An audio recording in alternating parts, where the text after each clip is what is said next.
Hay una escena que Kafka no escribió pero que podemos imaginar. El artista del hambre, en sus últimas horas en el fondo de una jaula llena de paja sucia, es descubierto por un supervisor que casi había olvidado que pues él seguía allí. El hombre le pregunta por qué sigue ayunando y el artista le responde, porque no pude encontrar la comida que me gustaba. No dice no tuve acceso al alimento, no dice me prohibieron comer, dice algo más perturbador, no encontré la comida que me gustaba. El problema no es la privación del exterior, es la ausencia interior del sujeto. Y en ese sentido, también la ausencia interior de objeto. El apetito existe. El bien que podría saciarlo ha desaparecido del horizonte perceptivo del sujeto en ese caso. Santo Tomás lo sabía, las emociones no son estados internos, sino pues son relaciones ontológicas entre un ser aparente y la realidad del bien y el mal. Cuando esa relación se rompe, no ocurre una disfunción psicológica, sino que ocurre una catástrofe ontológica. El ser pierde su orientación hacia su fin y pues digamos un ser sin orientación hacia su fin más bien se aproxima a la nada. En ese caso nuestra tesis va a ser que el artista del hambre no muere de inanición, sino que muere de una ontología desordenada. Apartado primero. Kafka y su personaje, el artista y su doble. Kafka escribió este relato en mayo de 1922 mientras la tuberculosis de laringe ya le impedía tragar alimentos sólidos. El hombre que escribía sobre un artista que moría de hambre estaba muriéndose de hambre. El relato se publicó en 1924, el mismo año de su muerte. Pero hay una entrada de su diario 10 años antes de la escritura de este texto que hace aún más profundo este espejo. Kafka escribió: cuando en mi organismo se hizo evidente que la escritura era la dirección más fructífera de mi ser, todo se orientó hacia ella, y quedaron vacías todas las facultades dirigidas a los placeres del sexo, la comida, la bebida, la música. Es decir, que tenemos un vaciamiento sistemático de todos los bienes sensibles y pues digamos más bien se direccionan hacia un beneficio de un único bien absolutizado que tampoco los saciaba. Porque digamos, Kafka pidió a Max Brod que quemara todos sus manuscritos, pero sin embargo esto tampoco fue realizado. El artista y su autor son el mismo síntoma expresado en dos registros. Esto no es en sí una anécdota, sino que más bien es un método, un motivo literario, en el sentido que Iqbal no ilustra, pues digamos, las ideas filosóficas, sino que las porta, las hace viajar y en ese viaje las transforma. Análisis pasional 1. El apetito concupiscible. Las cuestiones 23 a 28 construyen un mapa del apetito concupiscible. Su estructura es triádica: amor y odio, deseo y aversión, placer y dolor. Aplicada al artista, cada par revela una inversión sistemática. En el amor y el odio vemos que el artista ama el ayuno, no como medio sino como identidad. El ayuno es lo que él es y odia la comida, que es un bien real, natural, ordenado para la conservación de su vida. Tomás diría que es un juicio erróneo de la razón que convierte el bien en mal percibido, no mala voluntad, sino una percepción desformada. En el deseo y aversión vemos como él desea romper el récord de los 40 días, pero el empresario siempre lo saca de la jaula cuando el público pierde el interés. Su deseo choca permanentemente con una estructura que lo administra desde fuera. Nunca puede completarse porque no es él quien controla las condiciones de su realización.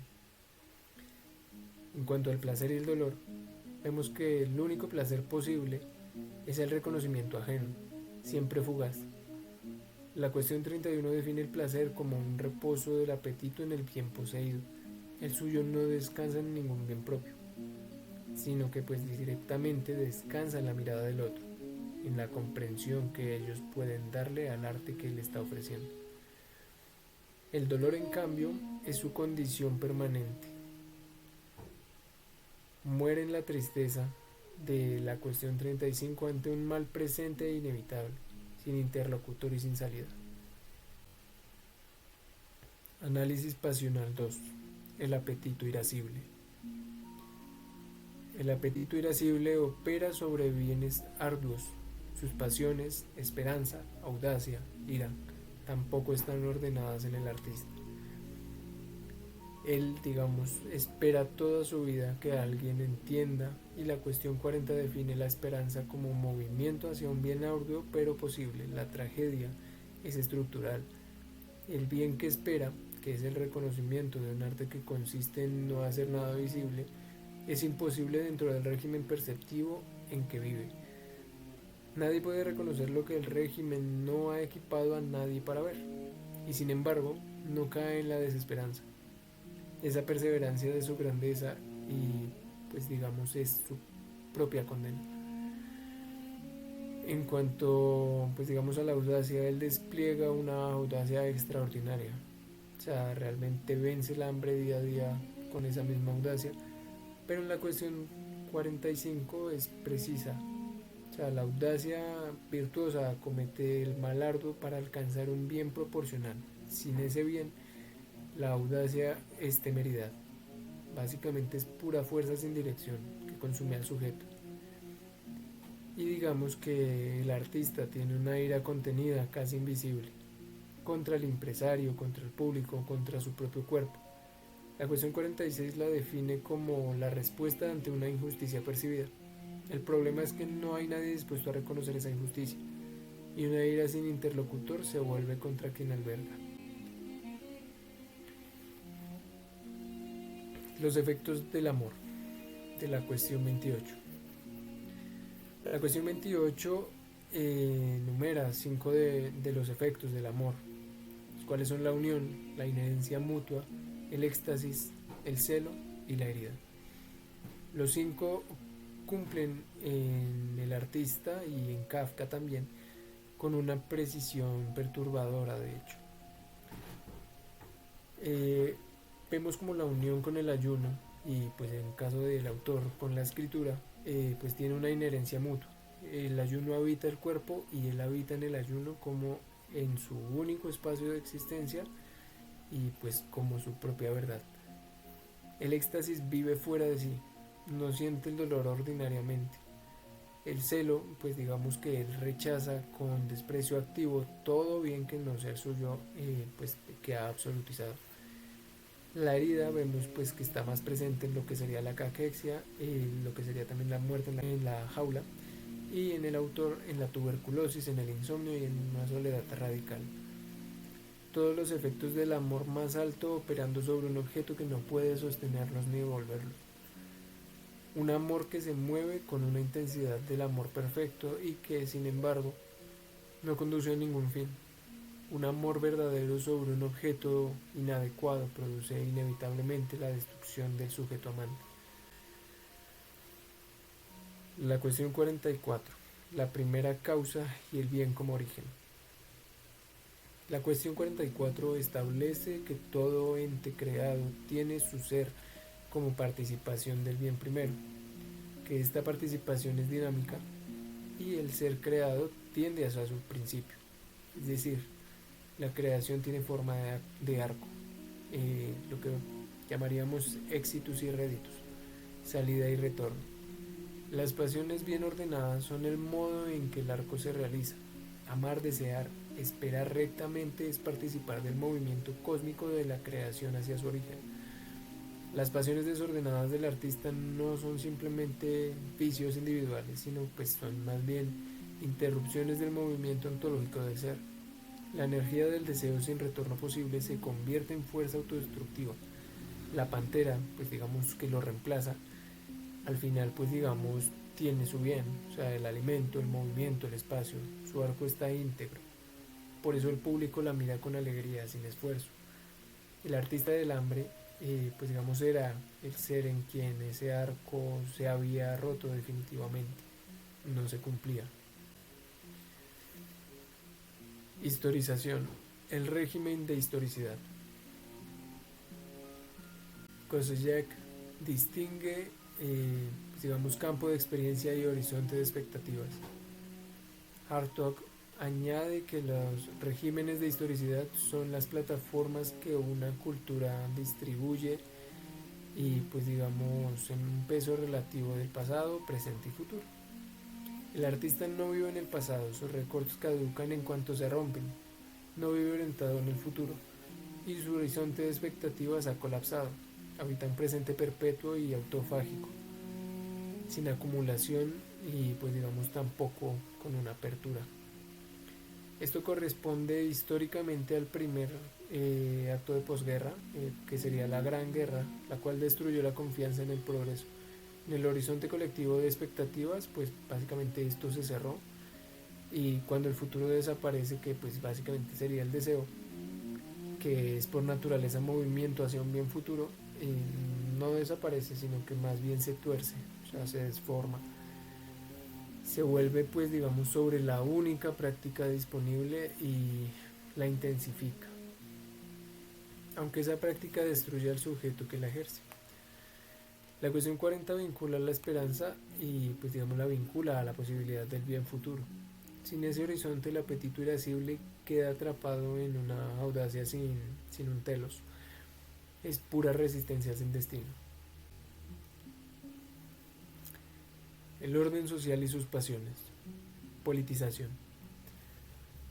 El artista no ayuna en soledad, ayuna en una jaula frente a un público pagante, bajo un empresario que decide cuándo empieza y cuándo termina el espectáculo.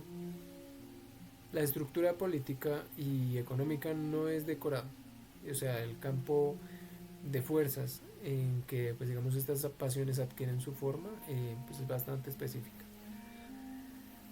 El empresario no pregunta qué es el bien del artista, pregunta qué genera atención sostenida y pues digamos que es más bien la ontología de bonum apparent, pues digamos que es un bien que no es lo que perfecciona al ser según pues digamos su propia naturaleza, sino eh, pues, digamos lo que el mercado de la atención reconoce como valioso.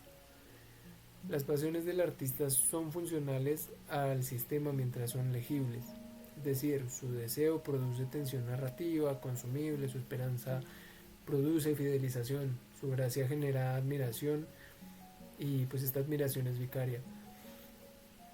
Cuando esas pasiones se vuelven ilegibles, cuando pues digamos exigen más tiempo del que pues ya la propia atención del mercado puede sostener, el sistema no las destruye, las sustituye más bien. La pantera es la respuesta en este caso, un bien sensible inmediato, sin ambigüedad, sin demanda, digamos que sea hermenéutica.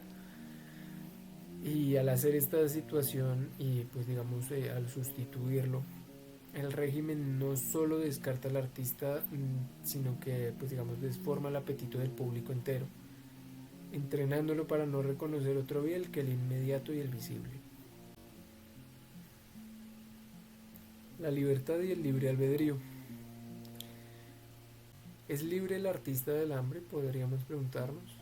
Formalmente, pues sí, o sea, nadie lo está obligando. En la cuestión 83, pues digamos que se reconocería su libre albedrío.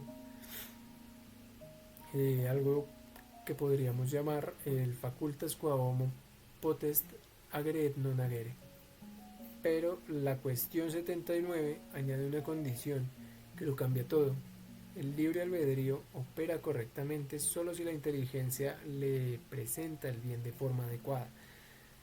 Si la inteligencia pues digamos es desformada por un régimen que ha hecho invisible el bien real, solo presenta el apetito, bienes aparentes y vacíos donde pues digamos debería haber alternativas. La libertad reside y existe en su estructura, pero no puede ejercerse en su plenitud. El artista es formalmente libre, pues a la vez realmente no libre. Esa tensión no es un caso psicológico individual, es un síntoma político. Las condiciones que deformaron su juicio de la razón no son puramente personales, fueron producidas por un régimen que configuró su percepción del bien y pues digamos de que él pudiera elegir otra cosa. Llegamos a nuestro apartado final, el hambre que no se sacia y nosotros. Kafka murió el 3 de junio de 1924 y su cuerpo no podía ya tragar líquidos.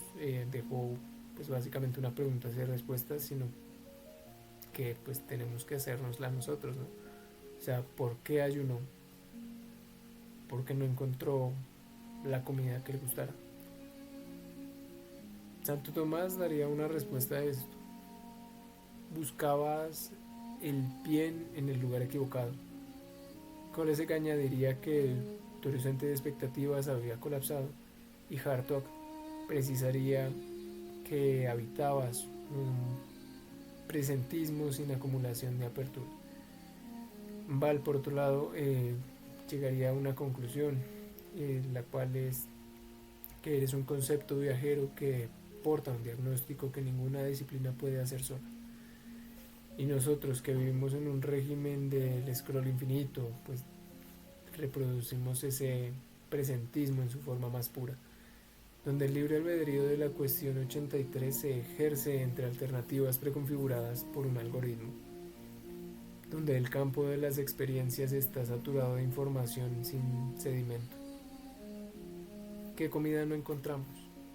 ¿Qué apetitos hemos vaciado para concentrarnos en un objeto que tampoco nos sacia? ¿Somos el ser cuyo apetito ha perdido su objeto o somos la pantera que llena la jaula con su simple presencia y hace sonreír al público sin pedir que nadie la entienda? No hay una respuesta, solo hay una jaula y la pregunta de si queremos saber qué comida nos gusta. Y eso sería todo. Muchas gracias.